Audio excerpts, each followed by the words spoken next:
Well, Gucci Mane, asked rappers to stop dissing the dead in their lyrics, which is kind of ironic because not only did he, I won't say originated that shit, but he, I think, popularized dissing the dead when he was talking about, told Jeezy, like, go dig up your partner, but he won't say shit. What year what I was going to say is, what's that?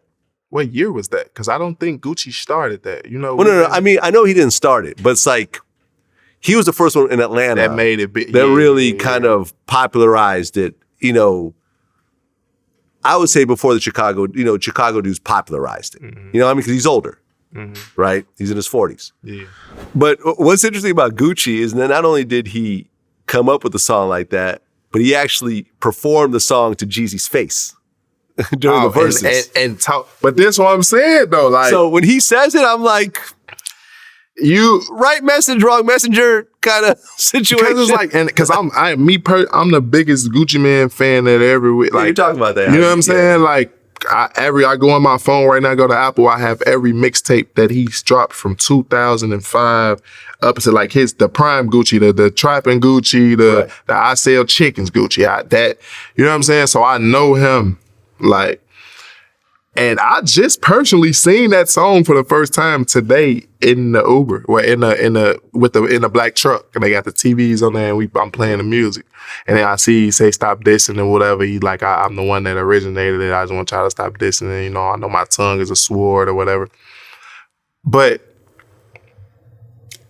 it's gonna take somebody from Chicago, a few people from Chicago, because people gonna look at Gucci Mane like, yeah, you wasn't smoking on niggas and shit like that. He did in a Verzuz was like, I'm smoking Pookie low. Yeah, he even said that, right. You send some more, I'm gonna send them back to you in the box. But that was probably his first time being in front of Jeezy, and he felt some type of way, because if them niggas really tried to get him killed, the old Gucci, the old him, like he a grown man, he's successful, he done did prison time, he married, he got kids and shit. But that old him was kicking in like, these niggas tried to kill me, man. You feel me? Like, so it's like, as a man, he like, all right, let me go ahead and put some sauce on that and try to hold this nigga a little bit, because I already killed your homie and got away with it because it was self-defense. Mm-hmm. And you know what I'm saying? So he felt like he was sending across from that nigga that set him up or whatever. So he was talking his shit, man. He was talking his shit, but...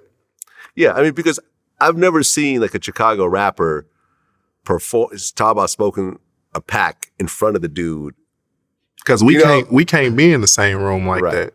It's gonna be before on the pull up. It's gonna be shots fired in outside, right? Because don't nobody really want to fight. Me personally, that's why I be telling niggas like we can box, because that's what I was known for before anything. So I'm cool with that, but people don't know how to take losses. Like they pride, like as a man, they pride be hurt. Especially you get beat up in front of your bitch or your mama or your kids or anything like that. They pride be hurt. So the first thing you're gonna do is, I'm gonna kill this nigga. And you can't really take that out their mind, because they hurt. Like, damn, I lost a fist fight as a grown man to another man. Or this nigga done slapped me, or he did this and slammed me on my neck in front of my girl. Now she looking at me crazy. He could be like, I gotta kill him. Like, that's just people mindset. No, man, listen, I remember I lost a fight in high school. I lost my first fight. Yeah, I lost a fight in high school, and I found out the dude committed suicide, so, years and years later. And I remember I was like thinking one day, I'm still mad at this dude. I'm like, wait, what? I gotta check myself. I'm like, the dude's dead. Yeah, because when you heard he was dead, you was like, bitch ass nigga. Like, but then I'm like, I can't keep this anger going still, because he's dead. Like, I had to check myself, be like, like, snap out of it. Like, you're an idiot. You know what I mean? I'm like, stop it. He's dead. Cut it out. But that was the better version of you talking to. Yeah, I had to mature. Exactly. I had to mature. I was in my 30s by that time. No matter how old you get, you always gotta fight.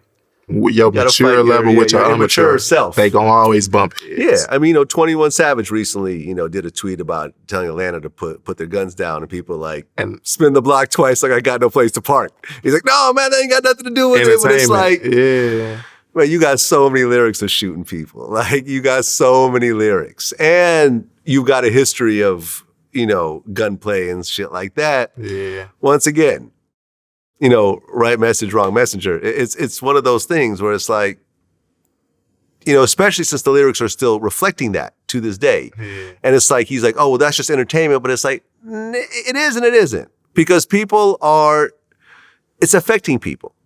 But it's just like video games. You feel me? Like no, it's not. No. It's like, not.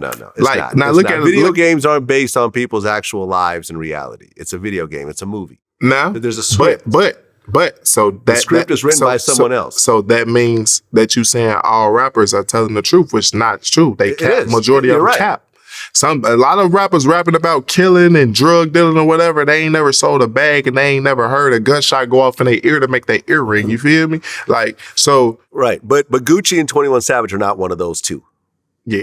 You see what I'm saying?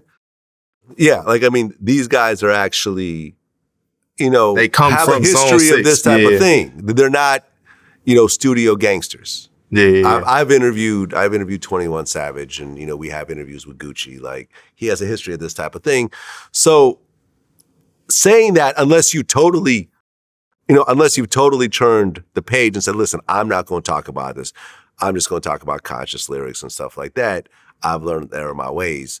But, man, listen, shit like that fires people up. I mean, it's a soundtrack to people's lives. Like I remember I interviewed No Malice from the Clips, and he was like, he turned born again Christian. He's like, yo, how many people have had their head blown off listening to the Clips?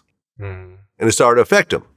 As a man and as a Christian, he's like, I can't keep justifying this both ways. I have to choose a side. Yeah. And my side is, okay, now I'm going to call myself No Malice, and I'm not going to rap about this shit anymore. Mm-hmm.